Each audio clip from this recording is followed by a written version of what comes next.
fingerprints are sprawled all over the floor, mixed with paintings of all the friends he's missed the last 7 years. Fairy Tail fought hard, but it wasn't enough. Romeo is the only one able to keep pushing forward. He'll never give up. And when he's about to take the final blow, and the Fairy Tail Guild is about to be wiped out for good, Team Tenro returns. Tell me that wouldn't be incredible. How much more? Welcome back, everyone. Hope everyone's doing well. It's another day. Welcome back, everyone. Hope everyone's having a blessed day or night wherever you are. A new video for you today, so let's get straight into it. So the video we have today is Let's Fix Fairy Tail's biggest mistake. For anyone who has never watched Fairy Tail, where have you been? Fairy Tail is truly one of the best animes I've personally watched. Maybe not best, but one of my favorite, that is for sure. And I personally believe it has so many positives what overweigh any of the negatives that people may say. And even the negatives I feel are unfairly warranted. And the power of friendship is very blown out of proportion for what it truly is. I personally believe it is a case that people don't really understand the story, nor really want to understand it for what it truly is trying to be. So let's get straight into the video. So once again, that's the video. Let's Fix Fairy Tail's Biggest Mistake by Gallenberger 1. The most ambitious choices in anime history, but in the end, didn't have the courage to commit. Here's what should have happened, broken down into 3 parts, and why it would have worked. Let me set the scene for you. The main cast of Fairy Tail has gone through hell on Tenro Island, and are now being confronted by the legendary dragon Acnologia, and they're no match for him. They all huddle in a circle, hold each other's hands, and in solidarity, accept their fate. In one blast, Acnologia wipes Fairy Tail and Tenro Island off the face of the planet. The narrator tells us months of searching have gone by, and no one was ever found. Now 7 years have passed since that day, and a new journey has begun. It's one of the greatest setups in anime history. Then they ditch it 1 episode later. The next episode, we learn the island was protected by Mavis, the main cast is safe, and before those 22 minutes are up, they're back at Fairy Tail almost as if nothing ever happened. It's one of the most frustrating decisions I've ever witnessed in anime. Taking out your entire main cast, 120 episodes. I have to disagree straight away with this video. Acnologia came in, attacked, Mavis perfected them, time skip, and to them, it's just business as usual for the guys who are there. They survive, they go back home. Yes, their world moved on, but how much realistically would it change when the whole story is revolving around the Fairy Tail Guild? Our Fairy Tail protagonists are the ones who drive the story forward. So if you take away them, the story and the rest of the world doesn't really have much else going for it. So that's just what I would say there. Into a series is such a cool and ballsy route to take your story. To essentially retcon that after 1 episode is such a waste of potential. So let's fix it. Where's First, the retcon? I'll state the obvious. You can't write off your entire main cast for good this far into a series. It'd likely kill ratings, kill perception, and narratively probably wouldn't work. But you can drag out their return. Doing a 7-year time skip and return in 1 episode is such a disservice to the premise. What they should have done is make it an entire season. A season without the main cast would work in Fairy Tail. How do I know? Because they did exactly that later on. Fairy Tail Zero was a 12-episode season which explained the origins of the Fairy Tail Guild, Mavis, and even a little bit of Zareth. And guess what? Those 12 episodes elevated the show. We were able to explore Mavis, Fairy Tail, Zera became a key figure, and we added dimensions to Zareth, Yuri, Warad, and even Hades, which is why I wish they would have done the same thing after Acnologia destroyed Tenra. Being a soldier is but focus, right? What you want to know is, what's in it for me? I'm able to talk to anyone, even you, sir. That's what's in it for me. Destroyed Tenro. So here's how I would have done it. Upon the I have to disagree once again. First of all, he compares like oranges with apples rather than apples with apples. Is very bad. The Fairy Tail 12 episode season that we get, that is a prologue of established characters who are integral to the story of Fairy Tail, as it is the origin. You can't just say, oh, we'll do a random 12 episode series season of Macau or whoever is left. I don't even know any of their names. That's just not how it works. Because the core cast who would, if there was a story to be told, are on the island already. So that's the whole point. And there's no need for it to be dragged down, because the tension isn't for it to have been like alluding to is the end of fairy tale. No, they were always going to survive it. It's just about how they were going to survive and what were they going to do after they survived. It was just a plot beat was able to create a time skip for the characters, as most animes do. Naruto has one, One Piece has one, Dragon Ball Z has one. Time skips are just parts of it, and this was Fairy Tail's intention, always his intention all along, and this is how they plan to execute it. To say it needs to be dragged on for any longer is just ridiculous, because none of the other ones were dragged along. Naruto came back at straight away. Luffy all pulled up on Sabari straight away. The Cell Saga after the Freezer Saga started straight away.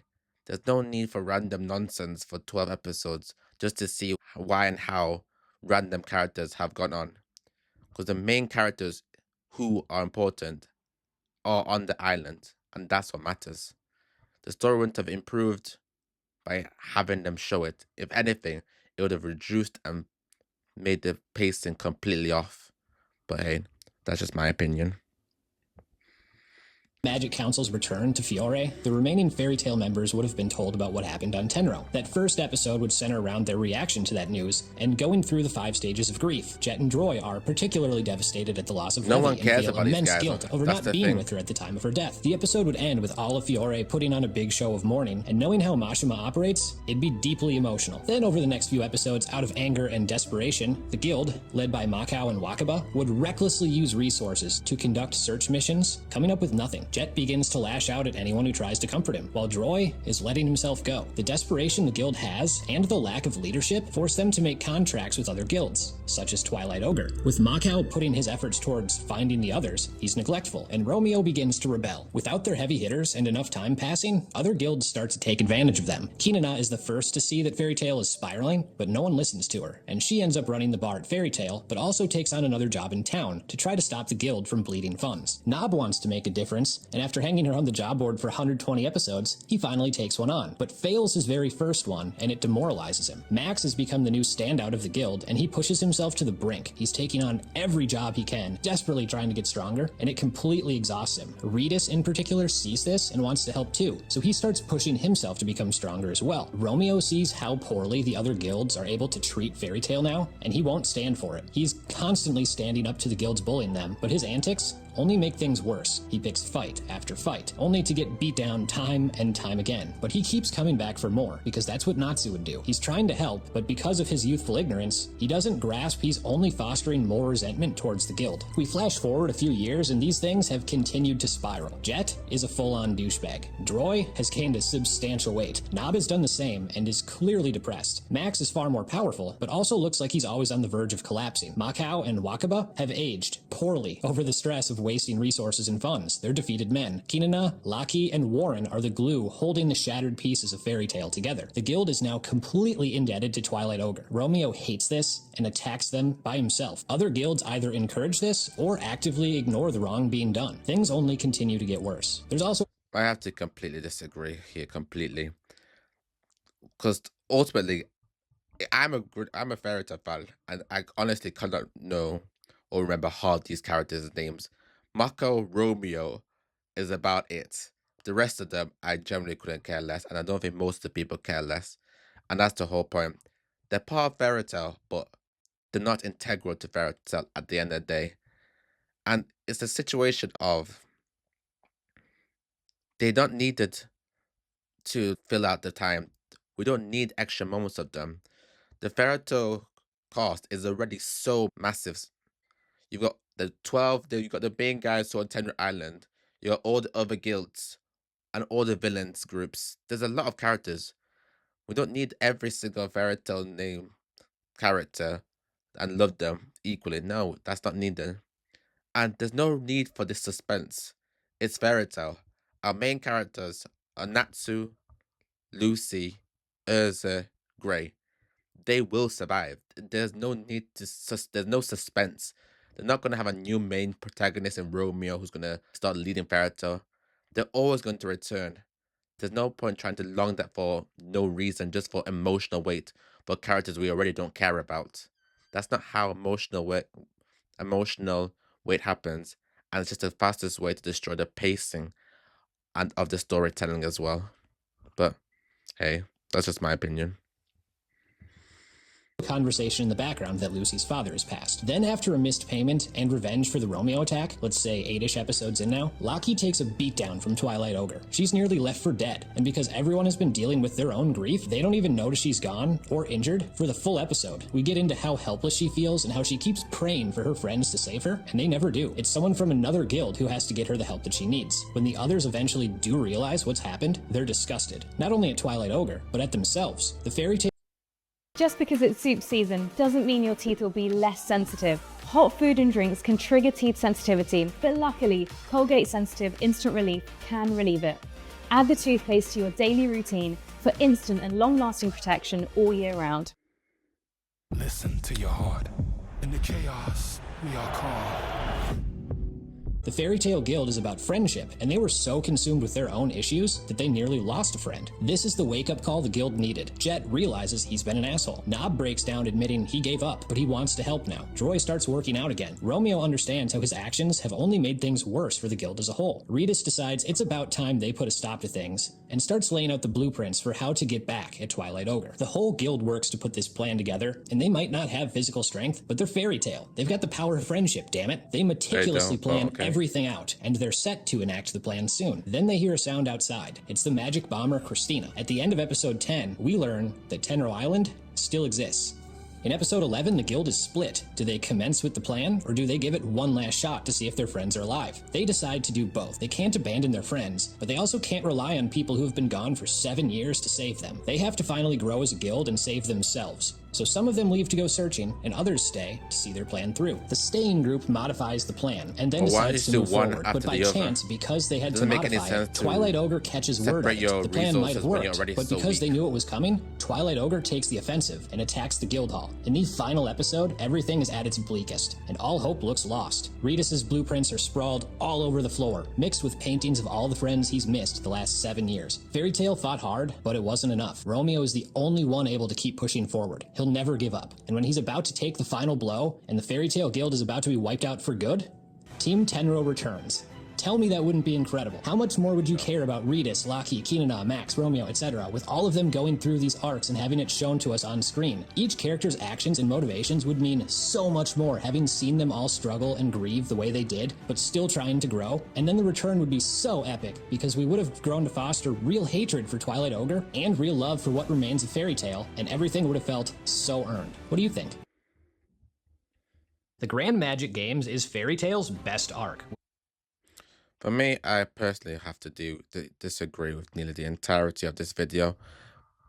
One thing I would say though is, would I care about them more? Yes. But that's by force, but not because I wanted to, or the story naturally allowed me to. It's so contrived just to give these characters arcs when they were already, at this point, maybe 110 episodes in, and now I'm supposed to start caring about them? No. Maybe if it was intuited earlier in the story that they were actually like main characters, like who are worth taking note of, then I would. But that's just not the case, unfortunately. We do not need all the suspense build up. We don't need an emotional battle. We don't need all these little character arcs in this 12 episode mini season. It's just not needed. They come back, they solve that problem, because that's the whole idea of it. That is, Fairy Tail is our main group, and when our main group stands strong all together, they're undefeatable. Twilight Ogre is nothing compared to them, so they're dispatched as quickly as they arrive, because they're irrelevant to them. And that's the whole point of Fairy Tail. Fairy Tail is the guild, but our main characters still are our main characters. Having a 12 episode of these random guys who are just part of the group is just not needed. Think of any other story where a random side character becomes like the main character for a while. It's just not how it works. It's not good storytelling. It's very boring. We want to see our characters striving, our characters doing bits, our characters growing. And that's the characters we have already grown to love for the last 100 episodes. Lucy, Gray, and Natsu. Like I said, to each their own, everyone has their own opinion, but if this criticism of Fairy Tail, this is definitely not one of them for me. But Let me know if you like this take from me, because I'd really want to do like a debunking fairy tale myths and critiques series. But if you guys don't want to watch it, I won't produce them. So drop a comment down below, and also this video if you want me to do more debunking fairy tale videos, because I personally do feel it gets way too much stick, way too much criticism for what it really deserves. But that's just me. I'd love to hear your thoughts down below. Let me know. Until next time.